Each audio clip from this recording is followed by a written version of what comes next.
Hey guys, and welcome to part 14 of the Resident Evil 6 playthrough. We are now invading another mansion filled with cocoons. Is this Luigi's mansion? Nah, Luigi... The thing about Luigi's mansion is that he'll just go into the mansion despite if he won that in the contest or not. Like, gee, I don't remember entering this contest, but fuck it, I'll go up there anyway. But yeah, these are more of the cocoons. I'm picking up life form readings. It's like they're in cocoons. Who's that over there? But yeah, this place is full. As you can see, they're all over the place. Now the problem is that the model on these cocoons are slightly different, so they will not hatch. You can tell the ones that are going to hatch if they have more detail. Everyone else keep searching out here. HQ. 3 of us are splitting off from the group, heading further into the building. Yeah, but why is it with Resident Evil in their mansions? But I guess it's a series staple. pretty much. Maybe it's a homage to the classic Resident Evil anyway. But I bet a lot of people disappointed with this game will probably just want to play the classic Resident Evil. Yeah, there's nothing stopping them from going backwards, Oh yeah. I take it that was meant to be a jump scare. Yeah, it's meant to be a jump scare, but he also had a knife on his hand, so that's why I countered that. Again, this counter system, you can counter anything. Anything. And there's Stevie there with Chris Redfield. Old big man himself. He's such a big man, he can punch boulders. Now, unfortunately for that specific door, well, with every single door, what you can do is you can mash the square button to kick the door to speed up, but for there, the game forces you to walk slowly. See. That's fucking disgusting. These are napads. What? Napads. These are what these are called. Big hulking beasts with armor like that, with shielded armor. You have to break off the armor to reveal its flesh and then kill it. This is a little trick that me and Stevie did, where the grenade launcher here that I've got, you can have up to 3 types of grenades. You can have hand grenades, you can have acid or nitrogen. The nitrogen basically freezes them in place, and it guarantees a free hit. So what you saw there, that speedrun trick that me and Stevie did, is I would fire a nitrogen round, it freezes it, and then Stevie will shoot it, reveal its flesh, I'll shoot my nitrogen again, and then he'll be able to kill it with one shot. Okay. And here it is again. It'd be good if like it just shouted, "I've been frozen today." VOW's neutralized. And yes, just like with every single skill, you can, when you get enough points, you can unlock an unlimited grenade launcher. And yes, even with friendly fire off, it can still kill your partner. Trust me, there has been a amount of times where I felt like being a dick to Steven. Like if he accidentally kicks me or something like that, I'll just retaliate by firing a grenade at him. Saying, "Don't you dare kick me again, or I'll kill you."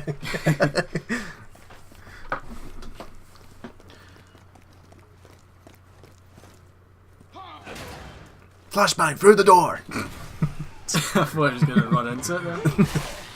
And I went over his head. The thing about Steven is that because again, Steven and I have played this too many times, we already know what's going to come up.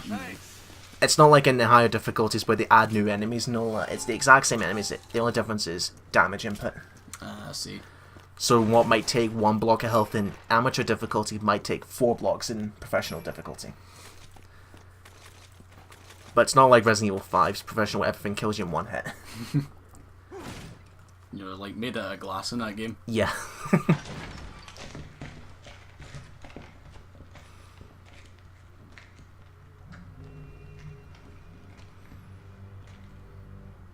Ah, the latest in drug use.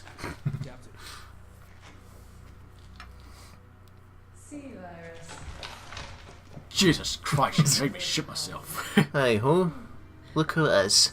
It's her again. Who are you? I work here. A bit revealing dress there, don't you think? Cover that up, please. No one wants to see that. It's to get their attention. Yeah,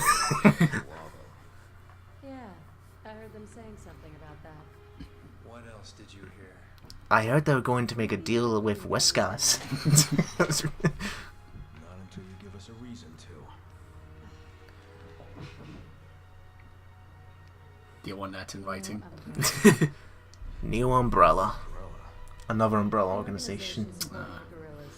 Or at least I think that's what they were calling themselves. So the sea virus came from them. Duh.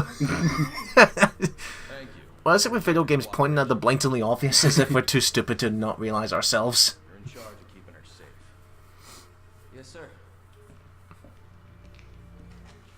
Keep an eye on her. Wink, wink. He's like, oh yes. Yes. No, Chris has already got the hard on for Jill back there at the base. Turning to the foyer now. Come on, I'll show you a quick way back to the entrance.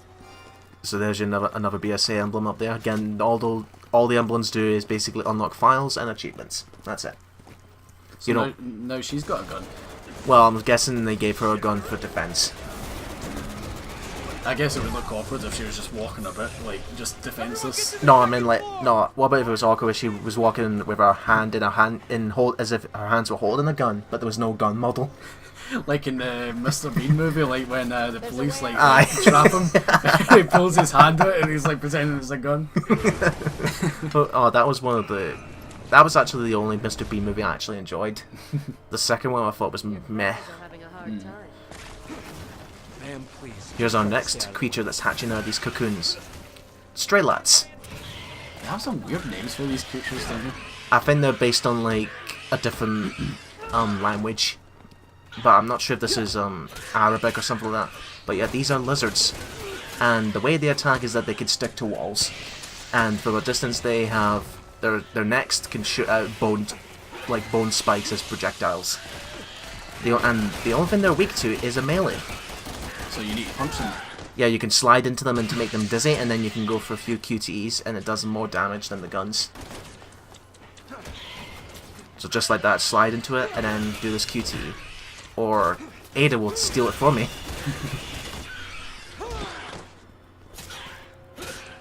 Yeah, knife that!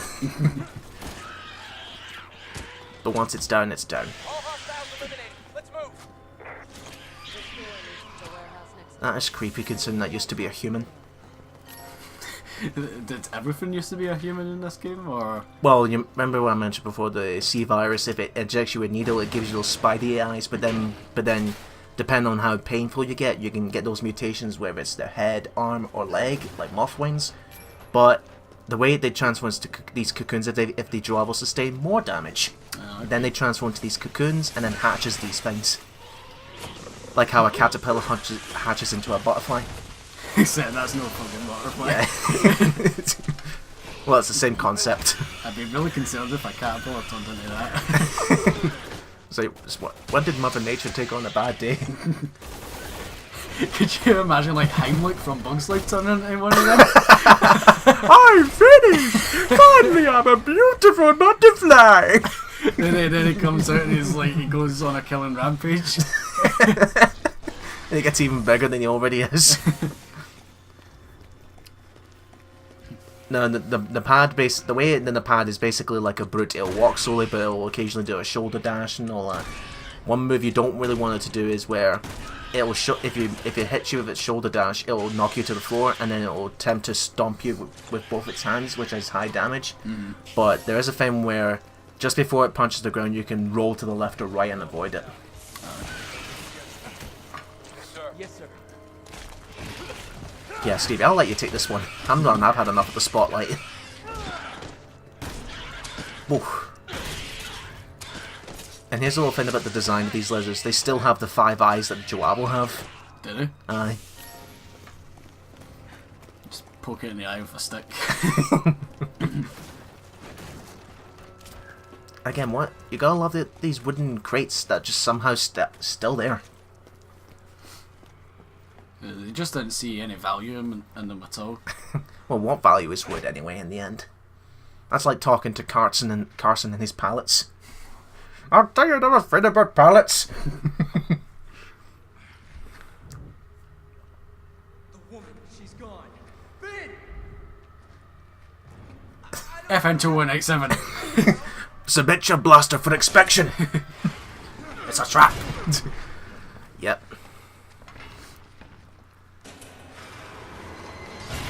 But then again, I guess they were in a hurry. They didn't bother to look up at the gates.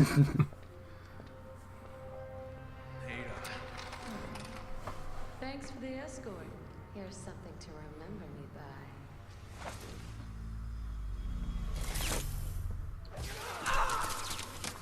Oh Shit. dear. I thought that was a thermal detonator or something. No, it's a detonator but with tons of needles. And you know what that means. C-virus. Yep. And Chris is going on, is losing it here. Shit, he's on fire? Yeah, they heat up and then they become the cocoons.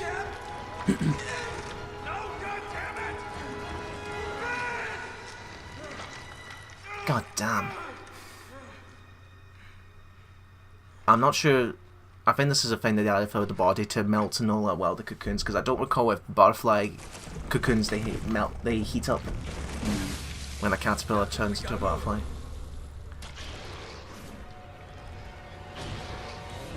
And when you turn into these creatures, you have no memory of what happened because basically you're dead. Aye. Take it, the parasite just like takes over you. Yeah, you become something else.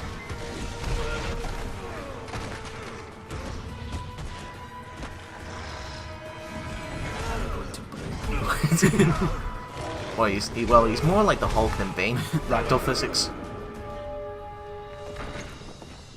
He's knocked out, isn't he? Yes, landed on his head. And this is what led him to go to the bar. Ah, okay. Because after this impact he suffered some through amnesia and also guilt that he lost his men to these. And that's why he ends up in the bar, drunk. But then it wasn't really his fault, was it? But still, he still feels guilt because he's the leader. It's his responsibility to make sure his men get back alive. So we're now back in the present after chapter 1. So here we are in chapter 3. Piers, Sir? what happened to Ada Wong?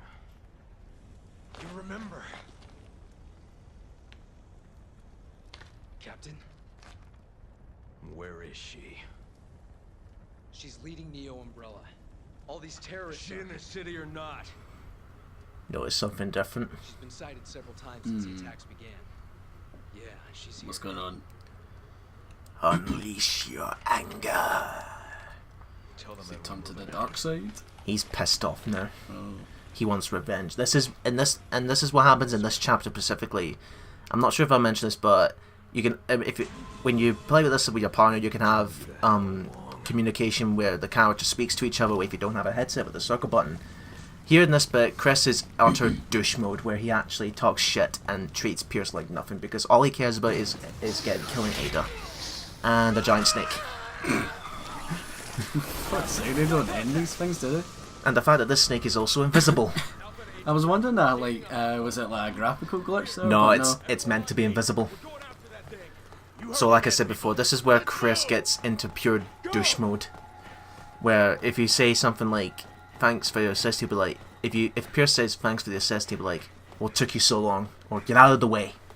Ah, what a douche. Aye. Now here's a little Easter egg here actually. Here's a free playground you can actually have some fun with. Yes, military men in a playground. How about that?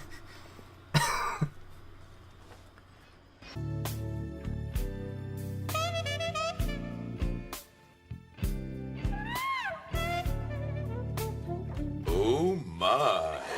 Nice. Well, that panda sure looks like it was having fun. Okay, we'll just casually walk out the playground, Piers. So, like, out of everything that's destroyed in the city, this is the one bit that's, like, still intact. I mean, look. Whee! Don't get cocky.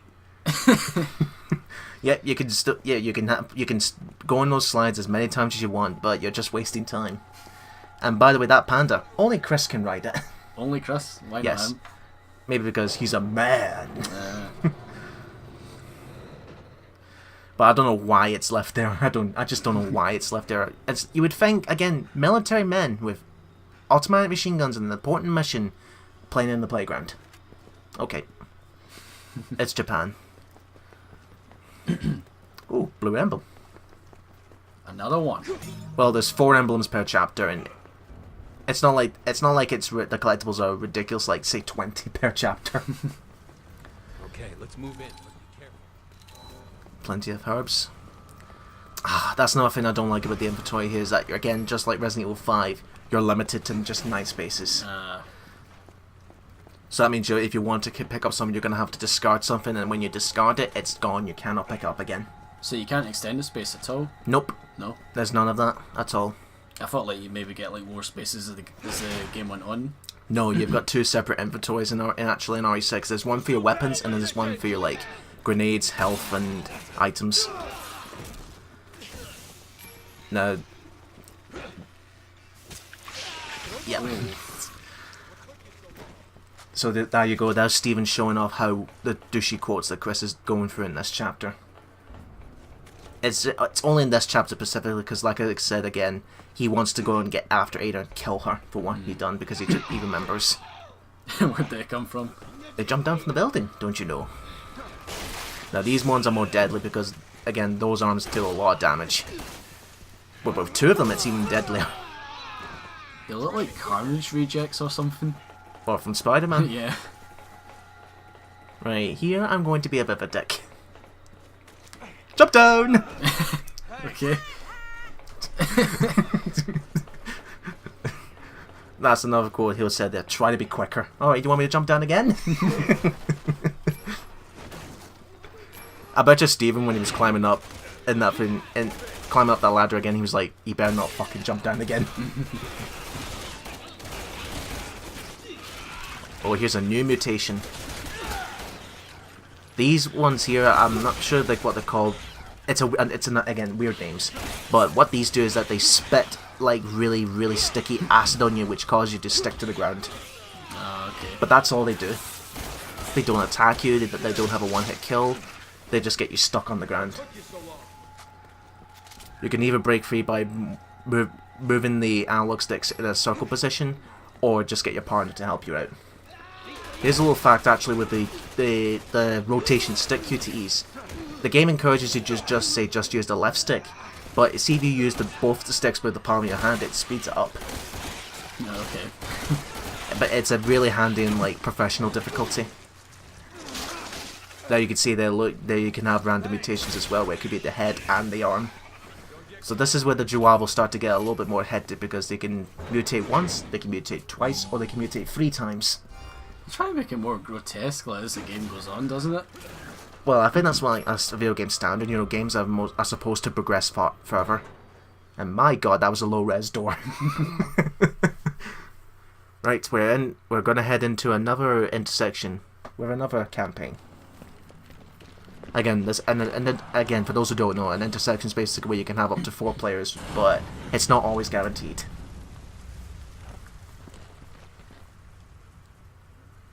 Oh, it's them two again. They went missing 6 months ago, Nadonia.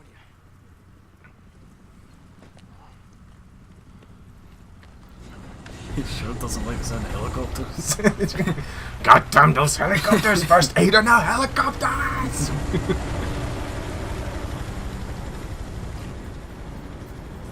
The umbrella's after them. Captain, run out! Oh yes, this is here comes one of my favorite music pieces in the game, Neo Umbrella's Assault.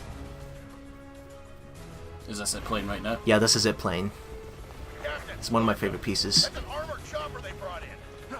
Like, the Resident Evil 6 music is more orchestral in a way, like the way the instruments they use, but I think the problem with orchestral music is that some of it tends to sound exactly the same, or it could be sound like noise. Unlike, say, the music in, say, a Mario or a Sonic game, where they have their own style. But this is one of the few exceptions. I really love this piece. Now, for this intersection, what we have to do is we have to protect Jake and Sherry from all the Juwavo and the helicopter. And the helicopter is our boss. So we're fighting a helicopter? Yes. Well, this is phase 1, where we have to kill all the reinforcements first. Then the helicopter will fly up. So down below, if this was an intersection from Jake and Sherry's perspective, they would have to fight all the Juwavo while Chris and Pierce provide upper floor cover with the sniper rifles from above. Okay. So at this point, you just have to kill all the Juwavo. Later on, they will start to highlight in red to say, okay, there's 5 more, here they are. But for now, you just gotta kill them all. And yeah, these are grasshopper legs. Take it, they can jump like quite a distance. Yeah, but the downside is you can just slide into their legs and they collapse. So they're pretty easy, but at the same time they're hot. They are bitch. They're a bitch. Yeah, they're a bitch. They're a bitch. Because they can do like backwards kicks and all that because they have those high legs, and yes, they can jump high. I think there's a lot of mutations actually for this Juavo. I think for the legs alone there's like 4 different mutations. Let me see, there's the one that's the grasshopper legs, there's the armored legs, and then moth wings. That's 3, I wonder what the 4th one is. Just gonna come out his ass, isn't it? I think there's 2 where it's actually the belly that, or the torso that mutates. But usually it evolves to either an armor plate or one where the top half of the body becomes like a blob, and what that blob will do is it will try and get it as close to as possible and then self-destruct. Or blow itself up. So you can see that the red reticule, that's the last one.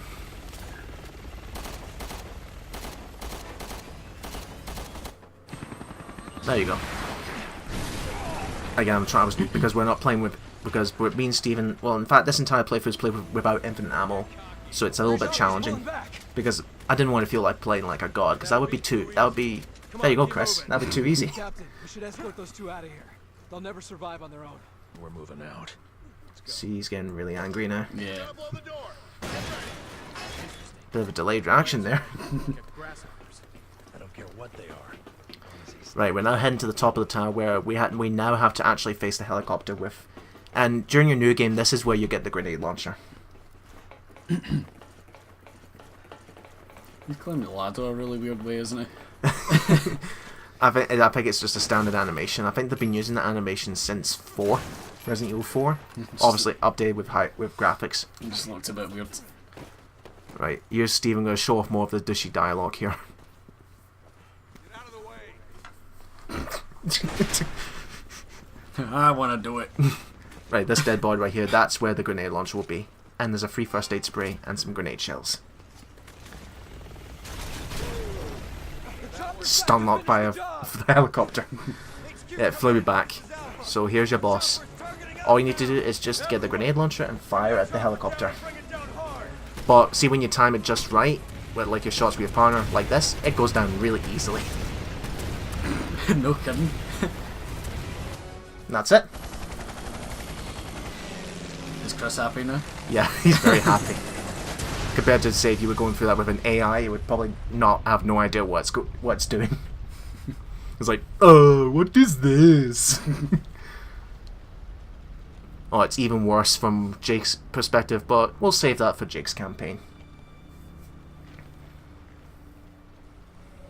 Captain, we can't let them go. Our mission is to terminate the VOWs. But Neo Umbrella is after them. I said our mission is to terminate the VOWs. See what I mean? He doesn't care. Only thing he cares about is just getting his revenge. That's it. I'm going after that VOW. It is not getting Synchronized reloading. It's always fun. We need to think things through. And with that, we'll see you in the next part, folks.